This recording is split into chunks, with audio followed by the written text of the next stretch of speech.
Kita mulai. Beberapa tahun terakhir, tren kekerasan meningkat di Papua. Sementara masalah keadilan dan HAM masih belum terselesaikan sehingga konflik terus berlanjut. Pertanyaannya, apa strategi yang Anda akan siapkan untuk menyelesaikan masalah HAM dan konflik di Papua secara komprehensif? Waktu menjawab 2 menit dimulai dari sekarang. Masalah Papua adalah rumit karena di situ terjadi suatu gerakan separatisme. Dan gerakan separatisme ini kita sudah ikuti cukup lama. Kita melihat ada campur tangan asing di situ. Dan kita melihat bahwa kekuatan-kekuatan tertentu selalu ingin Indonesia disintegrasi dan pecah. Untuk itu memang masalah hak asasi manusia itu menjadi sesuatu yang harus kita utamakan, dan diantaranya juga kita harus lindungi seluruh rakyat Papua, karena di situ kelompok teroris sekarang itu menyerang orang-orang Papua sendiri, rakyat yang tidak berdosa, perempuan, orang tua, anak kecil yang tidak bersenjata, diteror oleh kelompok teroris separatis ini. Jadi rencana saya pertama adalah tentunya menegakkan hukum, memperkuat aparat-aparat di situ, dan juga mempercepat pembangunan ekonomi. Dan Presiden Joko Widodo adalah Presiden di Republik Indonesia yang paling banyak ke Papua. Paling banyak ke Papua. Kalau tidak salah sampai hari ini beliau sudah lebih dari 19 kali ke Papua.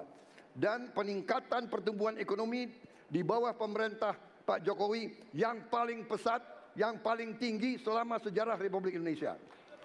Jadi yang saya katakan, saya akan lanjutkan, kita harus membawa kemajuan ekonomi, sosial, services yang terbaik untuk rakyat Papua, melindungi rakyat Papua dari keganasan para separatis dan teroris, dan menjamin penegakan hak asasi manusia. Terima kasih. Baik. Dan selanjutnya, ya, hadirin harap tenang, ya. Kita lanjutkan. Baik, kami persilakan kepada calon presiden nomor urut 3 untuk menanggapi jawaban dari calon presiden nomor urut 2. Waktu Anda 1 menit, Bapak, dimulai dari sekarang. Terima kasih, tapi menurut saya rasanya tidak cukup, Pak Prabowo. Karena dialog menurut saya menjadi sesuatu yang penting. Agar seluruh kekuatan yang ada di sana, seluruh kelompok yang ada di sana bisa duduk bersama untuk menyelesaikan itu. Itu menurut saya roots masalahnya. Pertanyaan saya simpel saja. Apakah Bapak setuju dengan model dialog yang saya tawarkan itu? Terima kasih. Model dialog yang saya tawarkan itu. Terima kasih. Saya setuju. Terima kasih. Baik. Bapak Prabowo, kita tahan dulu. Saya mau jawab. Waktunya Bapak merespon nanti setelah mendengarkan jawaban ataupun tanggapan dari paslon nomor 1. Atau terima kasih atas pengertiannya. Harap tenang, harap tenang. Harap tenang hadirin, kita akan lanjutkan. Baik, selanjutnya kita akan lanjutkan dengan mempersilakan calon presiden nomor urut 1 untuk menanggapi jawaban calon presiden nomor urut 2. Waktunya 1 menit dari sekarang. Masalahnya bukan kekerasan. Karena ketika bicara kekerasan di Jakarta aja ada 3 pandangan. Ada yang menganggap ini terorisme, ada yang menganggap ini separatisme, ada yang menganggap ini kriminal. Di kita aja di Jakarta ada perbedaan pandangan. Apa masalah utamanya? Masalah utamanya adalah tiadanya keadilan di tanah Papua. Itu masalah utama. Oke? Jadi tujuannya bukan semata-mata tentang mentiadakan kekerasan. Karena damai itu bukan tiada kekerasan, damai itu ada keadilan. Itu prinsip utamanya. Nah, jadi caranya bagaimana? 1, atas semua peristiwa pelanggaran HAM yang terjadi dilakukan tindakan penyelesaian hingga tuntas. Oke? Yang kedua, mencegah terjadinya pengulangan dengan memastikan semua yang bekerja di Papua memahami bahwa yang harus dihadirkan bukan tidak ada kekerasan, tapi keadilan. Yang ketiga, melakukan dialog dengan semua secara partisipatif. Terima kasih. Baik, terima kasih. Terima kasih. Dan selanjutnya kami persilakan kembali kepada calon presiden nomor urut 2 untuk merespon tanggapan dari kedua calon presiden lainnya. Dan waktu Anda 1 menit, Bapak, dimulai dari sekarang. Benar, saya sangat setuju. Kita harus ada pendekatan dialog. Benar, ya. Dan saya juga setuju. Harus. Tunggu dulu, aku mau jawab.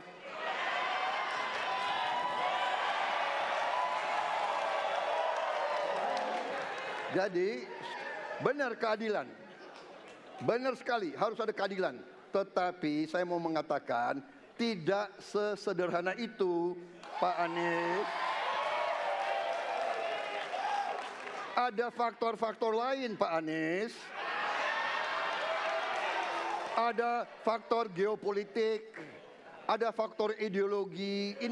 Inilah yang masalahnya tidak gampang, ya. Tetapi saya pendapat kita harus tegakkan keadilan. Kita harus dialog. Ini masalah bangsa. Ini harus kita, semua kekuatan harus kita rangkul. Baik, waktu habis, Bapak. Waktu habis, Bapak. Terima kasih. Hadirin harap tenang. Baik, Hadirin harap tenang, kita akan Ya. lanjutkan.